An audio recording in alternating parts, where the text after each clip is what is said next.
자, 여러분 안녕하세요. 이번 시간엔 주택법 강의를 좀 진행하겠습니다. 오늘도 저 혼자 강의를 합니다. 참고로. 자, 일단 주택법은 여러분들 일단 그 마지막 파트라고 보시면 되겠고요. 이번 주 그 진행하는 게 종강인데, 참고로 농지법은 그 기초과정에서 강의를 좀 안 하고요. 시간이 좀 되면 그 개념 정도만 잡아줄 텐데 시간적인 여유를 좀 보고, 일단 기본적으로 주택법까지만 강의를 진행하는 걸 하겠습니다. 자, 주택법인데요. 여러분 주택법은 문항수. 자, 이거 이제 여러분들 문항수가 7문제 나옵니다. 많이 나오죠? 7문제 나와요. 건축법이랑 똑같이 나옵니다. 그래서 일단 목표 점수를 5문제로 잡으셔야 됩니다. 5문제. 요건 이제 건축법에 의해서 내용이 많지 않고요. 분량적으로 좀 부담이 좀 많이 없습니다. 그래서 일단 주택법의 이제 기본적인 목표를 건축법보다 한 문제 정도 더 높이 잡는 게 맞고요. 뭐 작년에 사이드에서 좀 나오긴 했는데 일반적인 원칙에서는 뭐 사이드보다는 기본적인 유형이 많이 나오는 그런 법률이다라고 말씀드릴 수 있고, 일단 주택법의 특징이 뭐냐면 이 주택법은 여러분들 일단 그 주택만 규제를 합니다. 규제 대상이. 그래서 요 주택만 규제한다 이렇게 보시면 돼요. 주택만. 그 주택이 아닌 다른 건물은 규제 대상이 아닙니다. 규제를 주택 하나만 하는 거예요. 그래서 일단 여기는 용어가 많이 나옵니다. 용어 정의가요. 본 시험에서 한 문제에서 두 문제도 나오거든요. 그럼 일단 기본적으로 개념을 잡을 때 주택이란 용어에서 분명히 시험에 나오겠죠. 주택이 뭐냐, 또 주택의 종류가 몇 개 있느냐, 또 뭐 도시형생활주택은 뭐냐, 뭐 이런 거에 대해서 많이 물어봅니다. 주택 단지는 또 뭐냐, 이렇게 해서 물어보기 때문에 일단 주택과 관련된 용어를 좀 정확히 아는 게 첫 번째 목적이죠. 그래서 일단 자 307페이지인데요. 교재는 자 거기는 이제 우리가 주택법에 대해서 출제 문항수하고 나오는 목표 점수 나오는 7문제 중에서 5문제 맞추겠다. 뭐 이 정도만 잡으시면 됩니다. 자 넘기세요. 308페이지. 자 한 장 넘기시면 308페이지에 총칙이 있습니다. 자, 총칙은 법을 만든 목적이 하나 나오고요. 목적은 안 봐도 됩니다. 시험에 안 나오니까.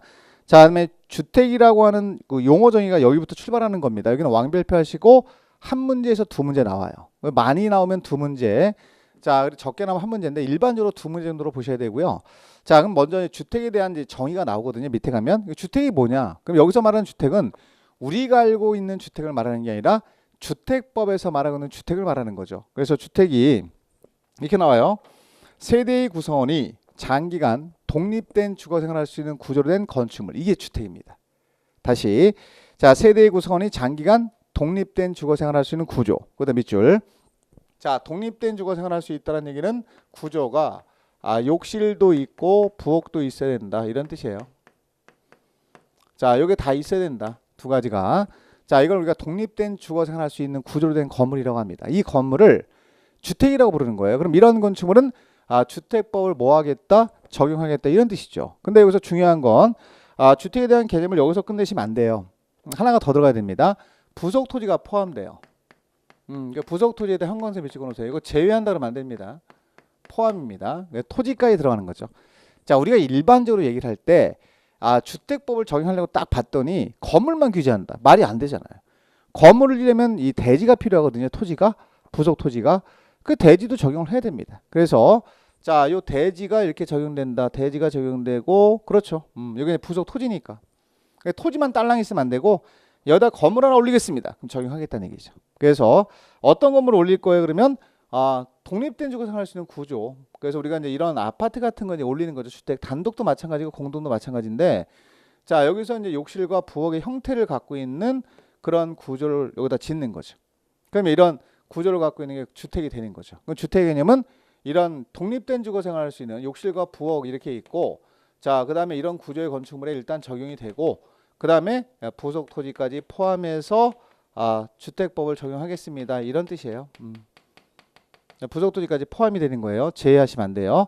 정리해 놓으시고 내려가서 종류로 한번 가보시면 종류는 이제 일단 구조에 따라서 우리가 건축학에서 한번 배우고 왔습니다. 자, 두 가지로 나뉘어집니다. 단독주택이 있고 공동주택이 있습니다. 밑줄. 단독주택, 공동주택 기본 유형이죠. 그래서 일단 단독주택은 뭐 지금 단계에서는 뭐 볼 게 별로 없고요. 공동주택의 종류가 좀 달라집니다. 그래서 공동주택은 원래 자 하나씩만 하세요. 많이 하지 말고. 자 일단 단독주택, 공동주택이 있는데 공동주택의 종류만 비교해 드릴게요. 자 공동주택은 원래 건축법에서 봤을 때는 공부했을 때는 네 가지가 있었죠. 네 가지. 자 네 가지가 있었는데 하나가 빠집니다. 자 아파트가 있죠. 아파트. 자 요거 종류만 보세요. 자 내용 동일해요. 자 아파트 그 다음에 연립주택 있죠. 연립주택 있습니다. 자 그다음에 다세대가 있죠. 다세대 주택 요거 있고 그 다음에 기숙사가 있었죠. 이건 이제 건축법에서 말하고 있는 거죠. 자 건축법상 공동주택의 종류랑 주택법상 공동주택의 종류가 다릅니다. 그래서 자, 이 공동주택 그러면 이 건축법상 말하는 공동주택은 일단 기숙사가 포함이 돼요. 기숙사까지. 그래서 네 가지로 정리가 됩니다. 근데 주택법으로 넘어오시면 하나가 빠져요. 이렇게 욕실과 부엌이 있어야 하는데 기숙사는 욕실과 부엌이 없죠. 빠지는 겁니다. 그래서 세 가지만 종류에 들어가요. 그리고 기숙사는 주택이 아니다라고 하셔야 돼요. 주택이 아니다. 주택법상 주택이 해당되지 안 된다. 라고 분명히 기억을 하셔야 됩니다. 다릅니다. 지금 다르다는 걸 먼저 기억을 하셔야죠. 아파트가 뭐예요? 이건 나중에 해도 됩니다. 일단 종류를 먼저 알아야지만 내용이 들어가니까. 자 일단 뭐 아파트는 대표적으로 주택으로 쓰는 층수가 5개층 이상 5개층 이상이면 아파트예요 무조건. 자 그다음에 연립. 자 그다음에 다세대가 있습니다. 연립은 우리가 일반적으로 아파트보다는 층수, 연립하고 다세대는 층수가 좀 달라지는데 4개층 이하예요. 4개층 이하. 주택으로 쓰는 층수가 1개층이 줄죠. 자 그리고 차이가 뭐냐면 주택으로 쓰는 바닥 면적의 차이죠. 바닥 면적가 660제곱미터를 초과했다. 초과하게 되면 이거는 연립이에요. 평수가 좀 크다는 얘기입니다. 자 660을 초과한다. 이게 나오면 이거는 연립. 4개층 이하로 쓰면서 플러스죠. 플러스. 자 그 다음에 주택으로 쓰는 층수가 4개층 이하면서 주택으로 쓰는 바닥 면적계가 660제곱미터 이하래요. 660제곱미터 이하라고 한다면 요거는 다세대가 됩니다. 요 차이죠. 요 차이. 그 다세대하고 연립은 요 차이밖에 없습니다. 그러니까 요 두 가지가 이제 차이고요. 층수는 동일해요. 주택으로 쓰는 층수는 둘 다 4개층 이하일 것. 이라는 얘기죠. 그래서 평수, 주택으로 쓰는 바닥 면적계의 차이입니다. 바닥 면적계가 660을 초과했다. 자, 평수로 말하면 200평인데 그 평수로는 안 나오니까 신경 안 써도 되고요. 자, 그럼 660제곱미터 이하로 쓴다 그러면 자, 이건 다세대라고 부르셔야 됩니다. 이 차이점이고요. 요 용어까지만 간단히 보시면 돼요. 요 내용은 건축법이랑 주택법이랑 차이가 없어요. 요 내용에 대해선 용어에 대해서는 똑같고요. 종류가 다르죠. 그걸 이제 구별하셔야 됩니다. 그래서 기숙사는 나중에 보시면 아시겠지만 주택이 아니에요. 그래서 주택이 아닌데 주거시설로 가능합니다. 이용이. 그래서 이런 주택을 앞으로 준주택이라고 불러요. 준주택이라고 부르시면 돼요. 준주택에 해당이 된다라고 하시면 되겠습니다. 이렇게 정리하시고요. 내려가서 2번에 가면 자금에 따른 분류인데 1번에 국민주택은 왕별표 하셔야 돼요. 작년도 이걸로 답으로 나왔죠. 답으로 나왔습니다. 자, 우리가 이제 국민주택이 있고 자금에 따라서 오른쪽 가면 민영주택이 나올 겁니다. 그럼 자금에 따라서 종류가 많다고 말씀드렸는데 주택 중에서 자 우리가 국민주택이 가장 많이 나오는 주택 중에 하나라고 보시면 돼요. 그래서 여기 한번 끊고요. 어떤 돈으로 지었느냐 크게 구별하는 건데요. 자 하나는 국민주택이죠. 국민주택 여기 있고요. 그 다음에 하나는 민영주택이 있습니다. 여기 나눕니다. 두 가지 민영주택 이거 다 물어봐요 여러분들. 주택 전체. 자 그럼 일단 여러분들 보실 때 여기 국민주택이 제일 중요하죠. 아무래도 국민주택은 뭐 우리가 반드시 아셔야 될 주택입니다. 요거 별표 5개 해야 되는데 일단 뭐 3개만 할게요. 5개 하세요. 5개 괜찮아. 5개 합시다. 그냥 하는 거 나오니까. 민영주택은 뭐 우리가 국민주택이 아니면 민영주택이니까 큰 의미는 없죠. 자 그럼 국민주택이 뭐예요? 그러면 자 밑에 뭐라고 써 있냐면 일단 전용 면적이 85제곱미터 이하로 지어야 됩니다. 이걸 국민주택 규모라고 합니다. 자 그럼 이걸 누가 지어야 됩니까? 그러면 오른쪽에 있는 기역 또는 니은이죠. 자 그래서 다음에 하나에 해당되는 주택으로서 국민주택 규모. 그럼 국민주택 규모는 전용 면적 85제곱미터 이하인 주택을 말한다. 그럼 국민주택으로 지을 때는 전용 면적을 전부 다 이걸로 지으라는 공통점이 있죠. 85제곱미터 이하로 지어야 됩니다. 라는 거죠. 85제곱미터 이하. 물론 이거에 대한 예도 있어요. 뭐냐면 자, 우리가 수도권 밖으로 나가서 짓는다. 수도권 외의 지역에 읍면지역에다 짓는다. 그래서 가로 안에 보시면 자, 수도권을 제외한 수도권 밖에 나가 있는 도시역이 아닌 읍면지역이다 라고 할 때는 100제곱미터까지 허용이 됩니다. 허용은 되지만 이거는 그 수도권 외의 지역에서만 지을 때 해당이 되는 거예요. 그러면 수도권 안에다 건설한다라고 할 때는 85제곱미터 이하로 지어야 되겠죠. 그렇죠. 그러면 이거 누가 짓느냐? 또 어떤 돈으로 짓느냐? 85제곱미터 이하로 지으려면 어떤 요건이 필요하냐? 그러면 이제 309페이지 가서 박스 안에 기역 또는 니은이죠. 맨 위에. 그래서 일단 이건 어렵지 않습니다. 다 할 수 있습니다. 첫 번째가 뭐냐면요. 공공이 지어야 돼요. 공공사업 주체가 민간이 지면 안 돼요. 그래서 뭐 국가라든가 국가가 건설하거나 또는 지자체가 지어야 되겠죠. 지자체. 그 다음에 토지주택공사. 한국토지주택공사. 자, 이렇게 짓죠. 그 다음에 지방호사가 지으면 됩니다. 지방호사가 건설하면 돼요. 지방호사가 건설을 하면 되는데 전용 면적을 85제곱미터 이하로 지면 된다라는 얘기입니다. 이렇게 되죠. 그러니까 여기에 해당되면 돼요. 그래서 주체가 여기 민간 한 명도 없네요 지금. 그죠 여러분들. 민간 한 명도 없고 전부 다 공공만 들어가 있네요. 그래서 국가가 짓거나 국가 또는 지자체가 짓거나 이렇게 지자체가 짓거나 또는 토지주택공사가 짓거나 한국토지주택공사 건설하거나 지방공사가 건설하는데 이걸 붙이면 돼요. 전용 면적을 85제곱미터 이하로 건설하면 됩니다. 이렇게 하시면 되고요. 자, 그 다음에 두 번째 또는 여기에 해당되거나 첫 번째 요건에 해당되거나 이렇게 하시면 되죠. 여기에 해당되거나 해당되면 일단 구민택에 해당이 되고요. 그 다음에 두 번째는 일단 공적 자금. 그래서 두 번째가 니은이 자 국가나 지자체의 재정이죠. 국가에 있는 돈, 지자체에 있는 재정 이 돈으로 지으면 되죠. 왜냐면 주택을 건설할 땐 돈 필요하잖아요. 여기는 재정. 으로 건설하면 돼요. 재정. 자, 그럼 여기는 돈으로 지으면 된다 이런 뜻인데 국가나 지자체에 있는 재정이라 그러죠. 그걸 머니 또는 주택도시기금. 자, 또는 주택도시기금.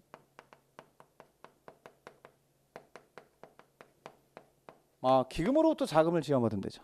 자, 주택도시기금으로부터 자금을 지원받아서 건설되면 됩니다. 이렇게. 에듀윌 유료 회원만의 특별한 서비스.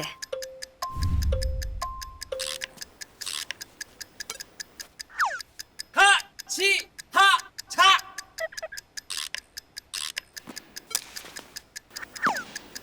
하치하차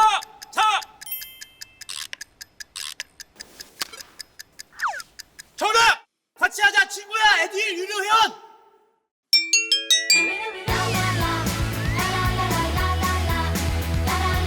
친구 소개하고 현금 받는 혜택. 오직 에듀윌 유료 회원에게만. 에듀윌.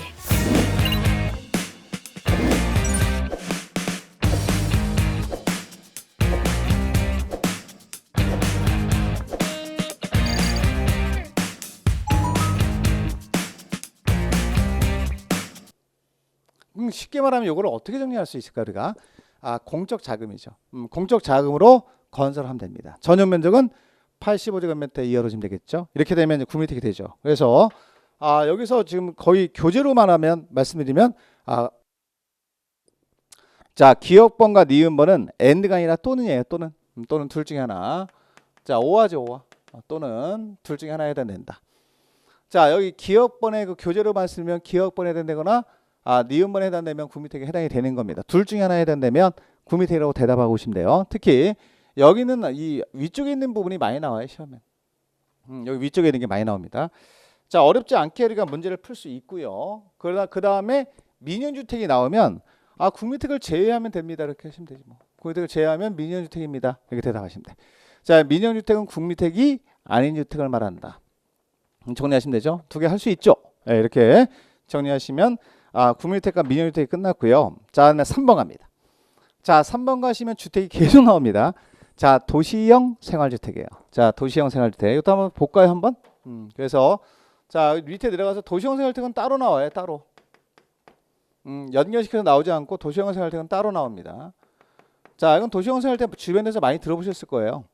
일단 이거는 전세난을 해소하기 위해서 도입된 제도다 이렇게 말씀드릴 수 있는데 자 이건 일단 세대수의 상한선을 두죠.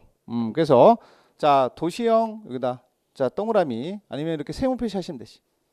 자 도시형 세 글자 맞죠? 300세대 미만으로 지어야 됩니다. 세 글자니까 세대수 외워야 되죠. 300세대 미만으로 건설할 것. 그렇지. 그 다음에 방금 전에 배운 거. 자 국민주택 규모로 지을 것. 전용면적 85제곱미터 이하로 지어야 된다는 얘기죠. 규모로 건설할 것. 규모로 건설할 것. 자 그리고 이름이 뭐죠? 이름이 도시형이잖아요. 여러분들 도시형. 그러니까 도시에 건설하면 되지. 그래서 세 번째는 도시지역에 건설하면 된다. 이 세 가지 요건을 갖춰서 건설을 하게 되면 이 주택이 자 우리가 도시형 생활택이 됩니다. 도시형 생활택. 자 다시요. 300세대 미만 요 숫자가 제일 중요해요. 요거 일단 요게 제일 중요하고 두 번째는 뭐 자동적으로 연결이 돼야 되겠죠. 국민주택 규모로 건설할 것 맞습니다. 국민주택 규모로 건설해야 되고 자 그다음에 도시역에 건설하면 됩니다. 맞아요. 이렇게 정리하시면 돼. 이렇게 세 가지 요건을 갖추면 이 주택을 도시형 생활택입니다. 라고 대답하시면 되는데 자, 이 주택의 종류 여기서 끝나면 안 되고요. 종류가 밑에 가시면 나와요. 세 개가 있습니다. 자, 그래서 끌고 내려가야죠. 이렇게 끌고 내려가서 봐야 됩니다. 세 가지 종류가 있다. 자, 하나는 원룸형 주택이 있죠. 원룸형.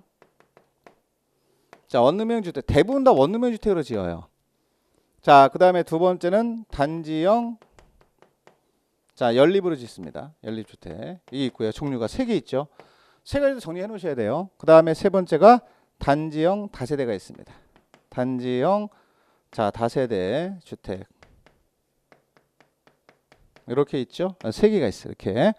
그러니까 이걸 이제 우리가 도시형 생활택의 종류다라고 말씀드릴 수 있는데 일단 원룸형이 아무래도 여기서 가장 많이 나오는 게 원룸형이라고 보시면 돼요. 원룸형. 자 올해는 이제 나올 가능성이 좀 높은데 자 원룸형 이게 제일 많이 나오고요. 그 다음에 두 번째는 단지형 연립하고 단지형 다세대가 있긴 하지만 많이는 안 나옵니다.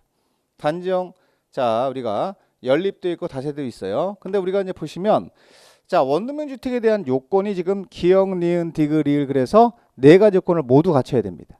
첫 번째는 자 전용 면적이요. 원룸형이 이제 공간 하나죠. 방 하나 원룸. 그 상한선이 있다는 거예요. 상한선.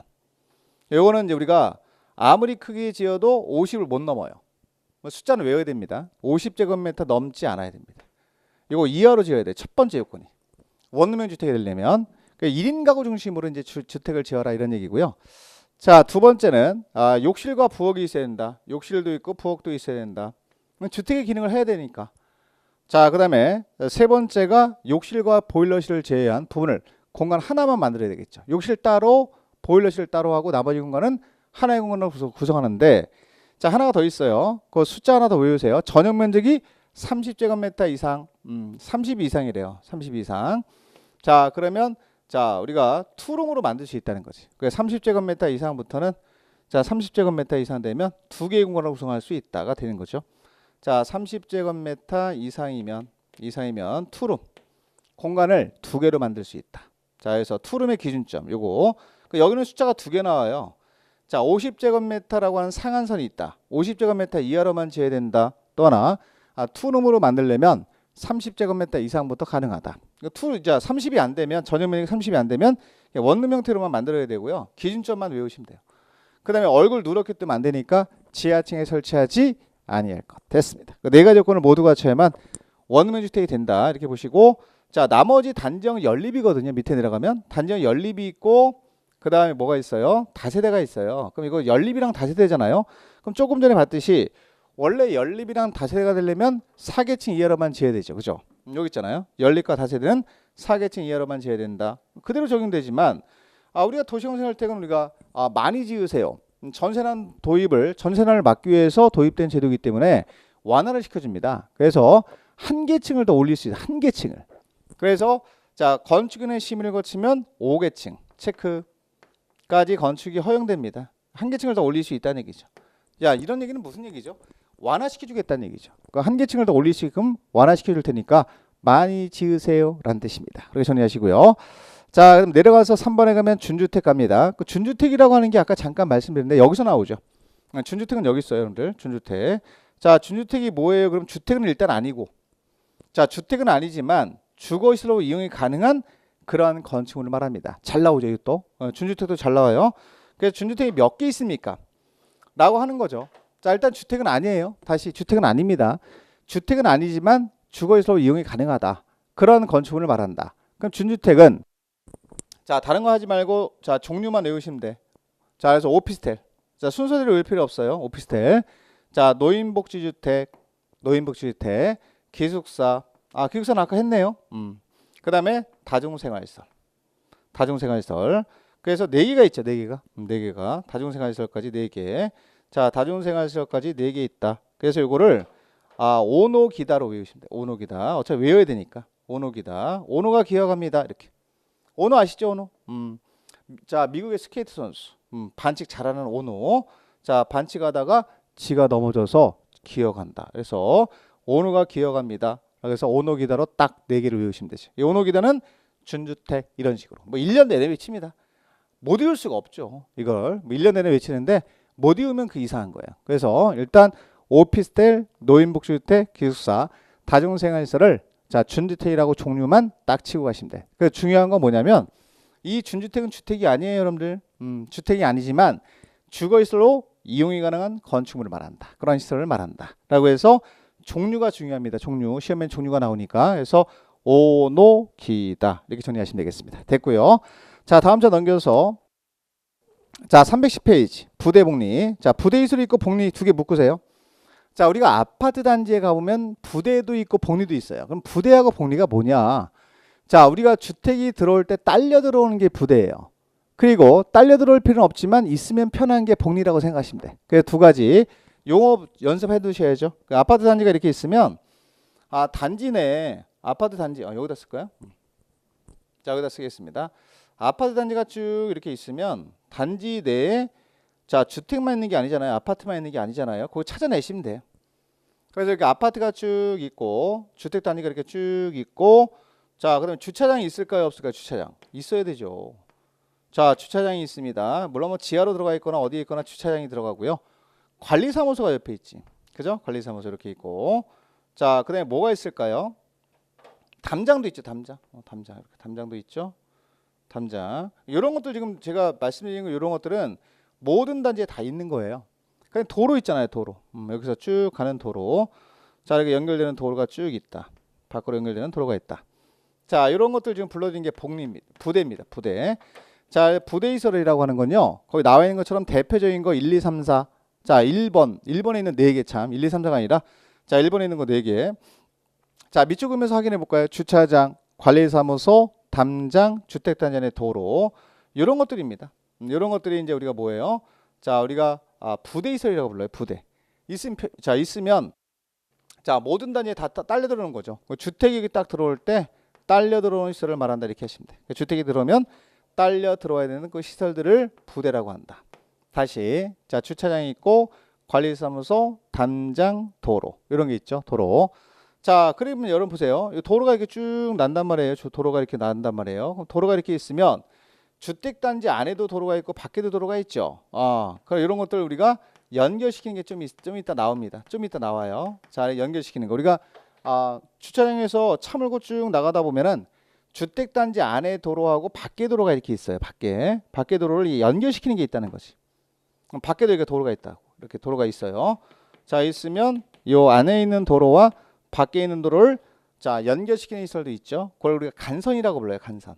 그럼 간선 보기 전에 복리를 한번 보고 갈까요? 복리. 자 복리라고 하는 건 여러분들 있으면 편한 거예요. 자 우리가 입주자들이 생활하기 편하게 하기 위해서 가장 대표적으로 뭐가 있을까요? 뭐 아기들 위해서 어린이 놀이터 필요하죠. 이런 거 설치해줘요. 어린이 놀이터. 자 그다음에 자 상가 건물 있죠. 상가 건물 단지 내 상가 건물 이게 근린생활시설 그래요. 근린생활시설. 이런 것들 뭐 종교시설 교회 같은 거 있잖아요. 우리가 그런 거 다 복리입니다. 자 그래서 거기 보시면 복리시설이란 주택단지의 입주자 등의 생활복리를 위한 다음에 공동시설을 말한다. 그래서 1번에 밑줄 딱 그어야죠. 어린이 놀이터, 근린생활시설, 유치원, 주민운동시설, 경로당 이런 것들 뭐 경로당도 있고 자 헬스장 같은 것도 있고 그렇죠. 네, 유치원도 있죠. 자 교회 같은 것도 있어요. 뭐 여기는 안 나와 있지만 종교시설 같은 것도 복리라고 보시면 됩니다. 그래서 우리가 생활하기 여기 입주자들이 생활하기에 편리하기 위해서 자 편리함을 위해서 편리하게 하기 위해서 설치하는 시설들을 말한다 이렇게 보시면 돼요. 그걸 우리가 뭐라고 하냐면 복리시설이라고 합니다. 그래서 부대복리는요 사실 뭐 우리가 외우기 좀 어렵거나 뭐 까다로운 건 아닙니다. 그래서 부대가 뭐고 복리가 뭔지는 구별을 꼭 해놓으시고요. 기본적인 유형으로 문제를 주기 때문에 이런 거 틀리시면 안 돼요. 그래서 우리가 30일의 대독에 나왔는데 우리 여기서도 좀 더 넓혀서 갈 거거든요 앞으로. 근데 지금은 기초과정이기 때문에 기본적인 내용만 정리하시면 됩니다. 그래서 부대시설 그 박스 안에 1번 하나 보시고요. 자, 복리도 박스 안에 1번 하나 보시면 됩니다. 그 다음에 3번 가면 간선시설이 나옵니다. 에듀윌 유료연으로 가입을 했더니 친구 추천 이벤트가 있더라고요. 그래서 주변에 아는 사람들한테 추천을 다 해줬어요. 근데 친구들이 결제할 때마다 10만 원씩 받았거든요. 그래서 한 지금까지 받은 게 200만 원 가까이 되는 것 같아요. 자, 간선이 뭐예요? 그러면 간선 좀 전에 말씀드렸죠. 연결시키는 거. 도로, 상하수도, 전기, 가스, 통신, 지역난방시설 등 주택단지 안의 기관시설을 주택단지 밖에 있는 같은 시설의 기관시설에 밑줄 연결시키는 시설을 말한다. 맞아요. 그래서 우리가 대표적으로 뭘 말씀드렸죠? 주택단지 안에 있는 도로가 있으면 주택단지 밖에도 도로가 있단 말이에요. 자, 그러면 이 주택단지 안에 있는 도로하고 밖에 있는 도로를 뭐 해죠? 연결시키는 도로가 있다는 겁니다. 연결시키는 시설, 연결시켜주는 이 시설을 간선시설 이렇게 불러요. 간선시설 이렇게 하시면 돼요. 시설이다 이렇게 부르시고, 자, 간선시설에 대한 개념을 잡는데, 자, 뭐 단서 조항도 있지만 지금 요 세 개 개념 잡는 게 중요하죠. 주택단지 안에 있는 도로만 있는 건 아니죠. 전기, 수도, 가스, 통신, 난방 다 있습니다. 이 안에 있는 시설하고 밖에 있는 시설을 연결시키는 시설이 쭉 있단 말이에요. 전기, 수도, 가스, 통신, 난방 다 전부 다 해당됩니다.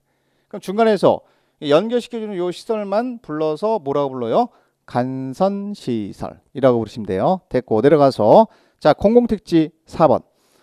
여러분 공공택지 그러면 일단 공공택지는 처음 들어보는 건 아니고 뉴스 같은 데 많이 나와요 사실. 그래서 우리가 택지가 두 개 있습니다. 공공택지가 있고 민간택지가 있는데, 그럼 공공택지가 뭐예요? 그러면 일단 공짜가 들어갔잖아. 공짜가. 그죠? 공짜가 들어가면 공적인 용도로 만든 시설을 말한다. 단지를 말한다. 택지를 말한다.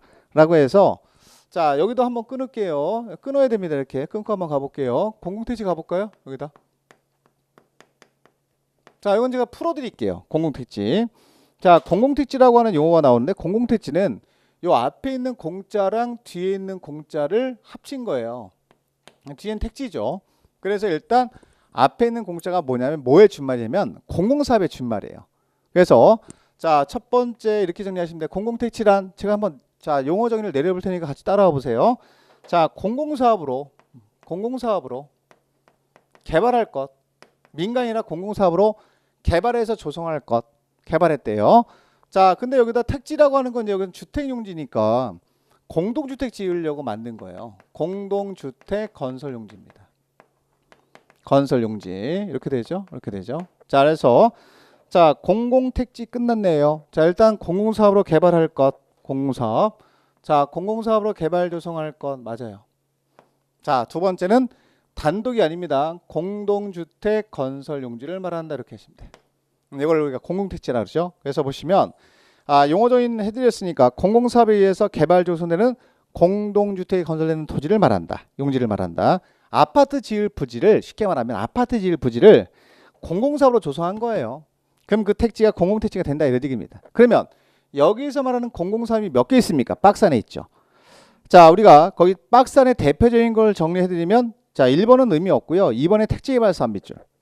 자, 택지개발사업이 여기 들어가요. 공공사업에. 택지개발은 개인이 가서 개발하는 게 아니니까 공공사업으로 보는 게 맞고요. 산업단지 개발사업 3번에 산업단지는 국가산업단지, 일반산업단지, 도시첨단 산업단지, 농공단지 이런 게 있는데 이것도 국가나 지자체가 개발하는 산업단지를 말하기 때문에 산업단지 개발도 공공이 하는 거예요. 공공이. 민간이 하는 게 아닙니다. 그래서 공공사업으로 보는 게 맞고요. 자, 그 다음에 내려가서 4번에 가면 도시개발사업이 있고요. 자, 도시개발사업 같은 경우는 특징이 뭐냐면 환지 방식으로 할 때는 공공사업으로 보지 않는다는 거죠. 수용 방식일 때만 공공사업으로 본다는 얘기입니다. 자, 그 대표성이 있는 거 2번, 3번, 4번 정도만 보시면 돼요. 자, 그거 말고도 있지만 지금은 뭐 간만 잡아 놓으시면 되기 때문에 뭐 택지개발사업이 있다, 산업단지 개발사업이 있다 이렇게 나오면 됩니다. 도시개발사업이 있다, 공공사업 맞다. 다만 도시개발사업은 수용 방식으로 했을 때만 공공사업으로 본다 이런 얘기입니다. 자, 그다음에 5번 갑니다. 주택단지. 자, 주택단지는 아파트단지 이렇게 하시면 돼요. 여기 있네요. 그래서 주택단지는 그냥 아파트 짓고 주택 짓고 좀 전에 배운 용어 나오죠? 부대이설. 주차장 같은 거 만들고 그 다음에 복리시설 건설하면 되죠. 어린이 놀이터 같은 거 만들어주면 되겠죠. 그래서 주택단지는 주택과 부대시설과 복리시설을 건설하기 위해서 조성되는 일단의 토지를 말한다. 그냥 옆에다 아파트 단지 이렇게 써놓으시면 됩니다. 이렇게 써놓으시고요. 다만 중요한 건 그게 아니라 다만에다 형광색에 찍어 놓으셔야 돼요. 다만 다음에 시설로 분리된 토지는 이를 각각 별개 주택단지로 본다. 이게 중요한 거예요. 이게 시험에 나오니까. 주택단지가 뭡니까? 이런 거 안 물어봐요. 그래서 우리가 자 일반적으로 단지를 하나 만들었죠. 자 주택단지 한번 볼게요. 여기다 한번 만들어 볼게요. 자 주택단지 한번 만들어 보겠습니다. 이렇게 이쁘게 만들어 볼까요 한번? 자 주택단지 이렇게 만들어 놨는데 자 여기에 뭐가 지나가냐면 철도가 지나간다. 이렇게 고속도로가 지나간다. 자 자동차 전용도로가 지나가면 단지가 쪼개지는 겁니다. 이럴 땐 별개 단지로 봅니다. 자 하나의 단지가 아니라 별개 단지로 봐요. 그래서 철도 고속도로 오른쪽 311페이지. 자 철도 고속도로 자동차 전용도로가 지나간다 그런 얘기죠. 그러면 단지가 쪼개지는 거니까 별개의 주택단지로 보는 거고요. 자 2번하고 3번 두 개 숫자 여기 숫자 많이 나옵니다. 좀 외워야 됩니다. 일반 도로가 지나갈 때는 20m 폭. 자 그 형광색 밑찍어 놓고 답으로 많이 나와요 시험에. 자 일반 도로가 지나간대요. 자 단지 사이로 일반 도로가 지나갑니다. 몇 메다 이상? 20m. 이상이 되면 이상짜리 폭 20m 이상짜리 자 일반 도로가 지나가면 요거는 별개 단지가 되는 거예요. 요 기준점 잡아야죠. 기준점 20m 이상부터 자 별개 단지로 봅니다. 자 또 하나 도시계획 예정도로. 자 도시계획 예정도로는 8글자니까 8m 이상. 그렇게 외우시면 돼요. 자 도시계획 예정도로. 예정도로. 요거 지나갔을 때는 8m 이상. 8m 이상이면 별개 단지가 됩니다. 그래서 이것도 자 어떻게 외우시면 되냐면 일반 도로 같은 경우는 일자에서 아랫니 확 빼버려요. 그럼 이자 남잖아. 그러니까 20m 이상 1년 내내 하면 외워지죠. 안 외워지면 그래도 이상한 거예요. 자 그다음에 도시계획 예정도로는 8글자 글자 수를 세시면 돼. 글자 수 하나 둘 셋 넷 다섯 여섯 일곱 여덟 그게 8m 이상 이렇게 되는 거죠. 자 결론 이렇게 일반 도로가 폭 20m 이상짜리 일반 도로가 지나가면 별개 단지가 되고 도시계획 예정도로가 8m 이상짜리가 지나가면 별개 단지로 본다. 이렇게 하시면 됩니다. 이게 자 요 기준점 꼭 잡아 놓으세요. 이게 제일 중요해요. 답으로 많이 나옵니다. 이런 것들은 지금부터 정리를 하셔야 됩니다. 그래 정리가 됩니다. 자 됐고요. 자 6번에 가시면 입주자 등이 나오는데 이건 여러분들 참고로 읽어보세요. 입주자와 관련된 내용은 거의 시험에 안 나오기 때문에 뭐 별도로 설명드릴 게 없고요. 자 7번 갑니다. 리모델링. 자 리모델링이 최근에 많이 나오죠. 그럼 여러분 리모델링이랑 공구라고 하는 용어가 두 개 남았는데 리모델링이라고 하는 건 건축국에서 이미 한번 했어요 우리가. 그죠? 기억나시죠? 자 그럼 리모델링이 뭡니까? 라고 하면 리모델링은 일단 하는 행위가 이 공동주택을 지어놨는데 아파트를 지어놨는데 여기다 자 요 아파트가 여기다 그냥 하죠. 여기다 하죠. 잘 돼 있으니까 한 20년 지났대. 15년이나 20년 지나면 노후화가 막 진행됩니다. 노후화가 막 진행되면 어때요? 노후화를 그냥 먼 산 쳐다보듯이 그냥 쳐다보는 게 아니라 보고 있는 게 아니라 노후화를 억제해야 되겠지. 노후화 억제하고 또 기능이 많이 떨어진단 말이에요. 오래됐으니까. 자 기능 향상을 위해서 하는 행위를 말합니다. 그 행위를 우리가 리모델링 한다 이렇게 표현하는 거예요. 그럼 리모델링 하는 행위 목적은 두 가지죠. 두 가지. 하나는 자 노후화 억제 또 하나 기능 향상을 위해서 하는 행위를 말한다. 이 행위를 리모델링이라고 한다. 그러면 두 번째는 그러면 어떤 방법을 통해서 리모델링을 할 것이냐에 대한 건 더 중요하죠. 두 가지 방법을 통해서 할 수 있어요. 하나는 대수선. 대선을 통해서 할 수 있고요. 하나는 증축을 통해서 할 수 있죠. 이렇게 두 가지. 주택법은 둘 중에 하나의 방법을 선택할 수 있습니다. 그 중에 하나가 대선이고요. 또 하나가 증축입니다. 근데 시험에는 우리는 시험 공부하러 왔으니까 여러분들 시험에 뭐가 많이 나오냐 이게 더 중요한 거 아니겠습니까? 물론 이게 더 많이 나옵니다. 증축. 증축형 리모델링이죠. 증축형 리모델링. 우리가 일반적으로 얘기하는 증축을 통한 리모델링 하겠다 이런 얘기인데 자 보시면 일단 노후화 억제 기능 향상을 위해서 자 위한 다음에 해당하는 행위를 말한다라고 써 있고 그 1번에 동그라미 박스 안에 1번에 대선이 나와 있죠. 체크하시고 그 동그라미 2번하고 3번하고 4번하고 5번이 다 증축이에요. 묶어서 증축이라고 쓰시면 돼. 그만큼 증축은 내용이 좀 많이 있겠죠. 그래서 우리가 내일 출제도 많이 합니다. 자 일단 증축을 통해서 하려면 여러분들 자 요 아파트를 내가 증축형 리모델링 해야 되겠다 할 때는 경과년수가 필요해요. 경과년수 15년입니다. 15년. 자, 15년 다음 밑줄. 자, 우리가 15년 그거 하나만 하셔도 돼요. 15년 이상 경과. 그럼 15년이 경과가 안 되면 증축형 리모델링 못 한다는 얘기죠. 그렇죠. 자, 그래서 그건 15년이 기준점이에요. 증축형 리모델링은 15년 이상의 경과됐을 때 할 수 있다라는 거고, 증축이 그 다음에 나와 있는 건 뭐냐면 증축의 범위예요. 뭐 전용 면적을 30%까지 늘릴 수 있다 이거죠. 그럼 증축이라고 하는 건 늘리는 거니까 주거 전용 면적을 얼마까지 늘릴 수 있느냐? 그럼 전용 면적을 늘리면서 한다는 얘기죠. 이렇게. 자, 늘립니다. 자, 요때 상한선을 둘 수밖에 없죠. 증축은 무한 증축할 수는 없잖아요. 그래서 전용 면적 증축의 범위가 30% 이내로만 자, 우리가 상한선을 두는 거예요. 이내까지만 할 수 있다 이런 얘기죠.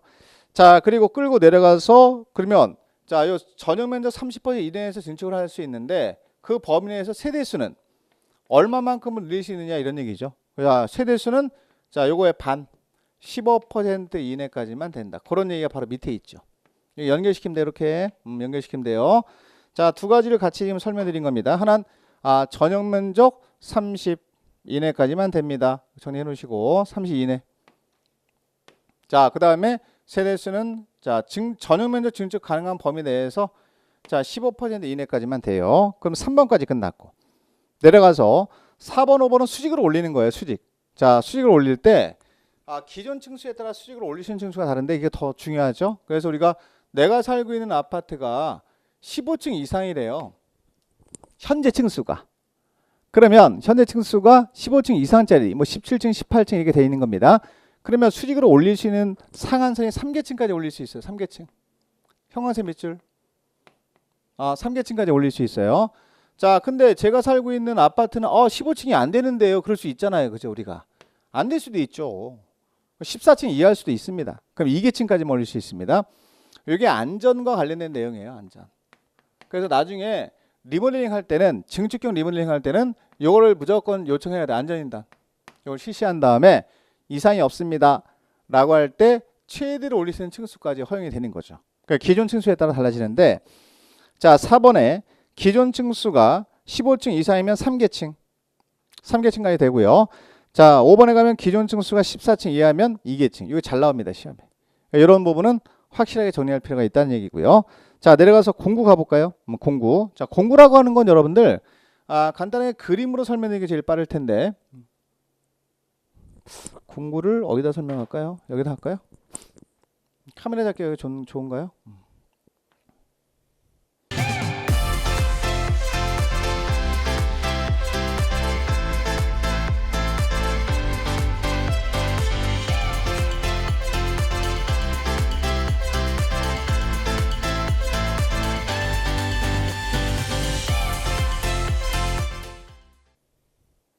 이렇게 잡아보죠. 공구.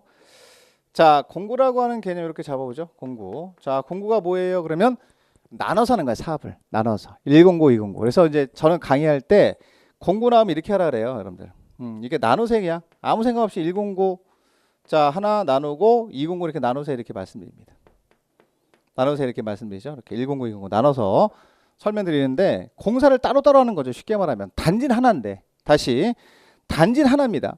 단지가 쪼개지는 게 아니에요. 단지는 하나인데 하나의 단지에서 공사만 나눠서 하는 구간을 자, 공구라고 부릅니다. 여기처럼 자, 여기 109 먼저 사업하고 끝나면 209 하는 거죠. 이런 식으로 이렇게 하는 구간을 자, 공구라고 불러요, 우리가. 자, 그러면 여기서 자, 공구란 하나의 주택단지에 미치고 나요. 주택단지 하나입니다. 단지가 쪼개지는 건 아닙니다. 하나의 주택단지에서 대통령으로 정하는 기준에 따라 둘 이상으로 구분되는 일단의 구역. 그러면 자, 지금 아셔야 될 부분은 그러면 나눠서 한단 말이에요. 사업을 나눠서 할 때 어떤 걸 따로따로 할 수 있냐 이걸 지금 알고 계셔야 됩니다. 그래서 두 가지 착공신고하고 자, 우리가 사용검사 두 가지 형광색 밑줄. 자, 착공신고.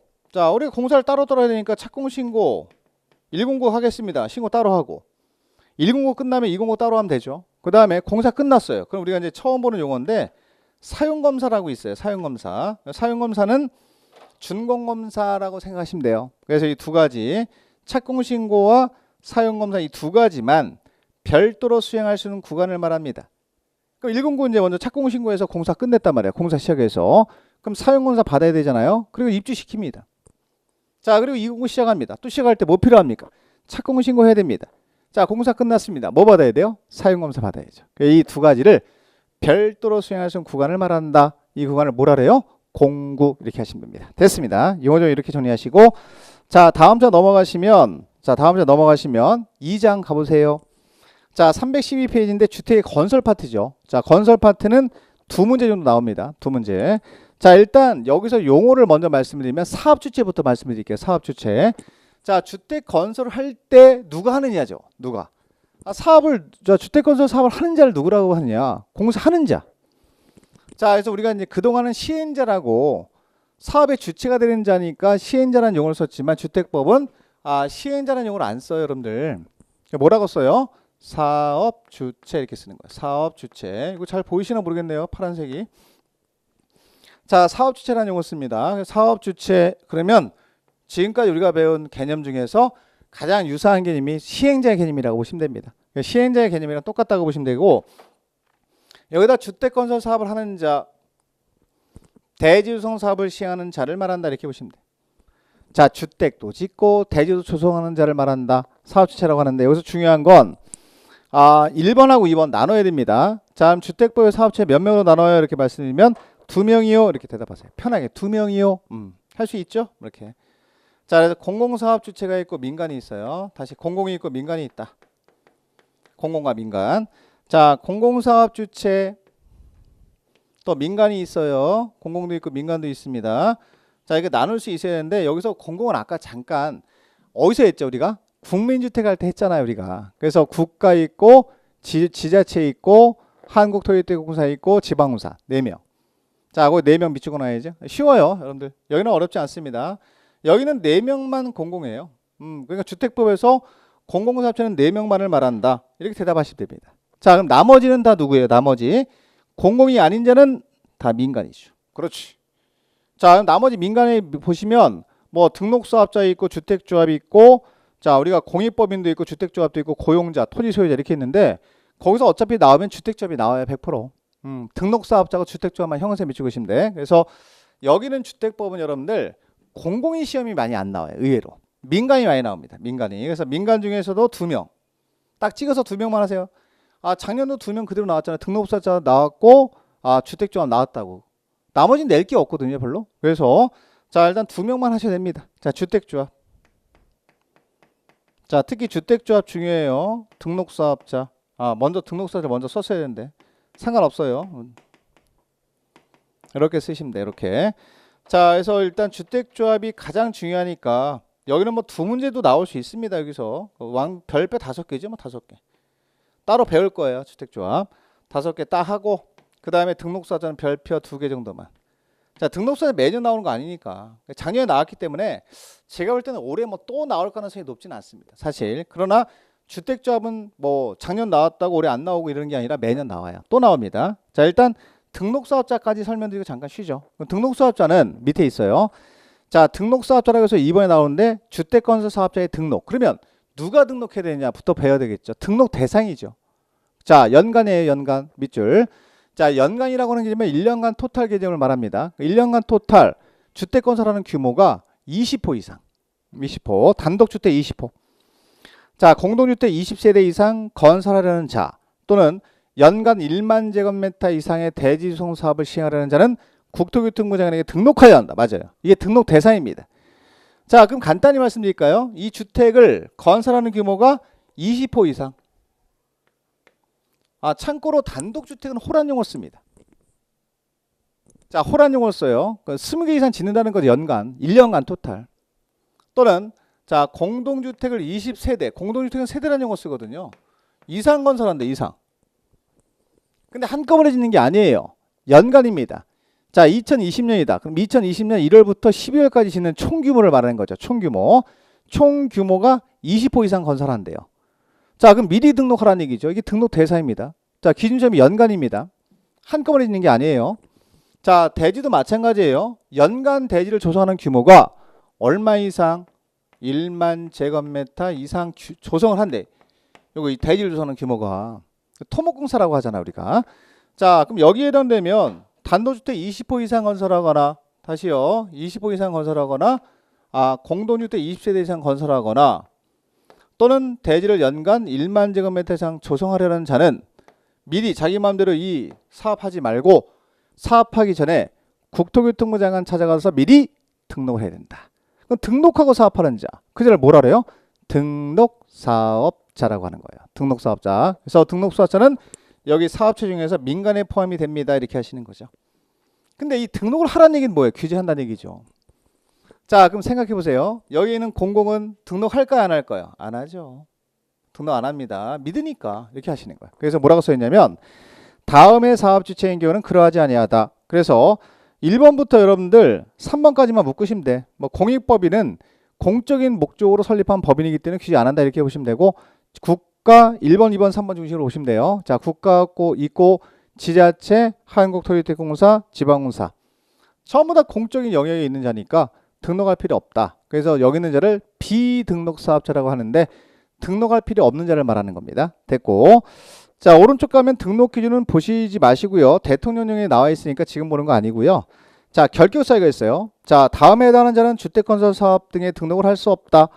자 대표적으로 읽어보죠. 미성년자, 피성년 후견인, 피한정 후견인. 자 2번도 파산 선고를 받은 자로서 복권되지 아니한 자 결격 사유입니다. 등록할 수 없습니다. 가볍게 보시고.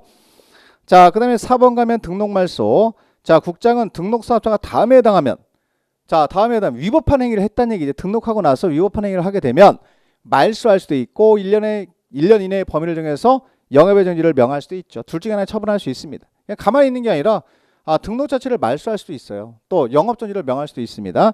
자 1번 보면 거짓이나 그 밖의 방법으로 그 밖의 부정한 방법으로 등록했다. 등록지는 미달했다. 이런 경우입니다. 자 거기서 우리가 사실 1번 같은 경우는 거짓이나 부정한 방법으로 뭐 했죠? 등록했다. 이거는 영업정지 처분 사유는 아니고요. 말소 처분만 해야 됩니다. 그건 나중에 배워요. 그러나 위반을 했을 때 국장이 할 수 있는 조치는 둘 중에 하나다. 그걸 지금 개념을 잡으시라는 겁니다. 예를 들면 등록하고 나서 등록기준을 봤더니 등록기준이 미달된대. 그럼 말소할 수 있죠. 자 1년의 기간을 정해서 영업정지를 명할 수도 있다. 그런 얘기입니다. 그게 무슨 얘기인지만 아시면 돼요. 그리고 뭐 1번 같은 경우는 부정한 방법으로 등록한 사람이 딱 걸리면 부정한 방법으로 등록한 경우가 걸리면 그때는 등록 말소만 해야 된다라는 조항이 또 있긴 합니다만은 지금은 개념을 잡아야 되기 때문에 위반한 자가 있으면 국장이 할 수 있는 조치가 둘 중에 하나다. 이 정도만 보시면 됩니다. 자 등록 말소할 수도 있고요. 1년 이내 기간을 정해서 영업정지를 명할 수도 있습니다. 이렇게 하시고 자 내려가서 5번 가볼까요? 자 등록 말소 등을 받은 자의 사업 수행인데 자 등록 말소나 영업정지 처분을 받은 등록사업자는 처분 전 동그라미 전 한 글자 동그라미. 자, 그 등록말소 처분이라고 하는 처분 받기 전에 이미 여기다 아파트를 지어도 좋습니다라는 사업계획 승인을 받았어요.